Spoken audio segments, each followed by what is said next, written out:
कहानी की शुरुआत रिकी नाम के एक लड़के से होती है जिसे मर्डर के जुर्म में 10 साल की सजा सुनाई गई है।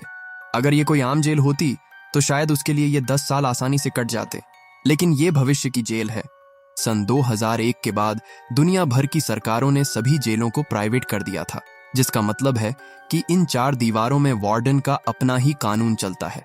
ये पैसों के भूखे लालची लोग इन कैदियों को गुलामों की तरह इस्तेमाल करते हैं, पर इन्हें जरा भी अंदाजा नहीं है कि इनकी जेल में किसने कदम रखा है। कैदियों से भरी एक बस जेल की चेक पॉइंट्स को क्लियर करते हुए मैक्सिमम सिक्योरिटी जोन में आती है। बाकी जेलों की तरह ये भी एक प्राइवेट जेल है। एक एक करके सभी कैदी अपना नाम और अपने गुनाह जेल के अफसरों के सामने कबूल करते हैं, लेकिन तभी उनमें से एक कैदी अपने तेवर दिखाने लगता है। उसका नाम है रिकी, जिसे मर्डर के आरोप में 10 साल की सजा सुनाई गई है। गार्ड्स के ऑर्डर्स को अनदेखा करते हुए वो सीधे मेटल डिटेक्टर से गुजरता है, पर अचानक डिटेक्टर शोर करने लगा।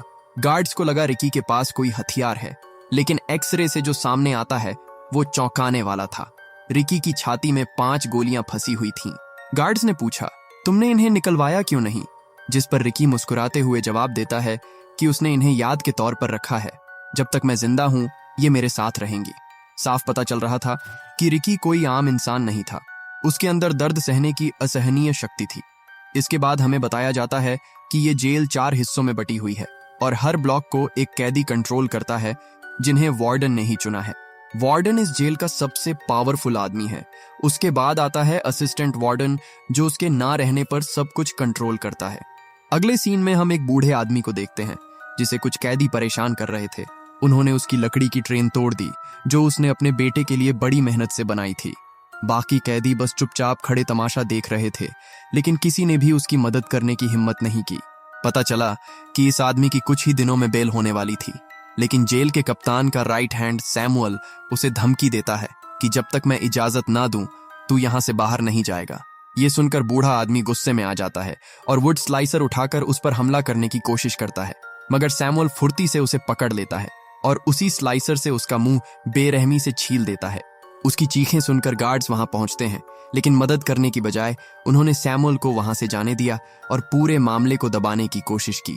सैमुअल जैसे ही आगे बढ़ा, रिकी ने उसके रास्ते में टांग अड़ा दी, जिससे वो सीधा कीलों के ऊपर जा गिरा। सैमुअल दर्द के मारे चिल्लाने लगा, पर उसके साथियों ने रिकी से उलझना ठीक नहीं समझा और सबसे पहले अपने बॉस को डॉक्टर के पास ले गए।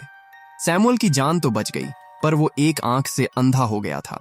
उसने रिकी को मारने का सोचा, लेकिन तभी उसके एक आदमी ने कहा, बॉस, आपको खुद कुछ करने की जरूरत नहीं है। हम मैड ड्रैगन से उसका काम तमाम करवा सकते हैं। मैड ड्रैगन एक बेहद खतरनाक और ताकतवर कैदी था, जिसकी भूख कभी खत्म ही नहीं होती थी। फिलहाल उसे आइसोलेशन में रखा गया है क्योंकि उसने वार्डन के घोड़े को खा लिया था। अगले दिन सैमुअल ने गार्ड्स को रिश्वत दी और कहा कि मैड ड्रैगन को रिहा कर दो ताकि वो रिकी को मार सके। वहीं दूसरी ओर हम उस बूढ़े कैदी को देखते हैं जिसे एक गार्ड अपने पास बुलाता है और उसे बताया जाता है कि उसकी रिहाई को कैंसिल कर दिया गया है। अब उसे अपनी पूरी सजा काटनी होगी। ये सुनकर वो बूढ़ा कैदी रोने लगा, गिड़गिड़ाने लगा और उनसे रहम की भीख मांगी, लेकिन किसी को उस पर तरस नहीं आया। उल्टा उन लोगों ने उसे खूब पीटा और वहां से चले गए, जैसे वो इंसान नहीं, बस एक बोझ हो जो अब किसी काम का नहीं। इस बेरहम सिस्टम से टूटकर आखिरकार उस बूढ़े कैदी ने खुदकुशी कर ली। रात में गार्ड्स ने जब देखा कि वो रस्सी से लटक रहा है तो उसकी लाश को नीचे उतारा गया। सभी कैदी बस उसी के बारे में बात कर रहे थे कि कैसे उसे यहाँ टॉर्चर किया जाता था और उसे सैमुअल में सुसाइड करने के लिए मजबूर किया। रिकी अपनी सेल में चुपचाप बैठा ये सब सुन रहा था। जब गार्ड्स उसकी लाश को बाहर ले जा रहे थे तो रिकी उनके सामने आकर खड़ा हो गया। उसने कहा, ये मर चुका है, कम से कम मरने के बाद तो उसे बख्श दो। रिकी ने उसकी बेड़ियां तोड़ दी। उसने उसकी ट्रेन भी ठीक कर दी थी जो बूढ़े कैदी ने अपने बच्चे के लिए बनाई थी, पर अफसोस, अब उसका बेटा अपने पापा से कभी नहीं मिल पाएगा। अपने अंदर पनप रहे गुस्से को बाहर निकालने के लिए रिकी तेज तूफान में कुंग-फू करने लगा। उसे समझ आ गया था कि यहाँ जिंदा रहने के लिए उसे हर दिन लड़ना होगा, नहीं तो उसका अंजाम भी यही होगा। अगले दिन जब सभी कैदी नहा रहे थे, तभी गार्ड ने सभी को बाहर जाने को कहा। रिकी अब उन लोगों के बीच अकेला था। कुछ ही देर में वहां मैड ड्रैगन आया। रिकी कुछ समझ पाता उससे पहले ही मैड ड्रैगन ने उसे एक जोर का पंच मारा, जिससे वो दूर जा गिरा। रिकी शुरुआत में उससे लड़ना नहीं चाहता था, लेकिन जब उसे पता चला कि इस आदमी को यहाँ उसे मारने के लिए भेजा गया है, तो उसने बिना देर किए मैड ड्रैगन के पेट में इतनी जोर से पंच मारा कि उसके अंदर का सब कुछ बाहर आ गया। उसकी इतनी भयानक मौत देखकर भी सैमुअल अपनी हरकतों से बाज नहीं आया और रिकी को मारने की कोशिश की, लेकिन रिकी ने तुरंत उसका हाथ पकड़कर उसकी उंगलियां तोड़ दी और अपने हाथ में फंसी कील को ऐसे निकाल फेंका जैसे कि उसे दर्द महसूस ही नहीं हुआ।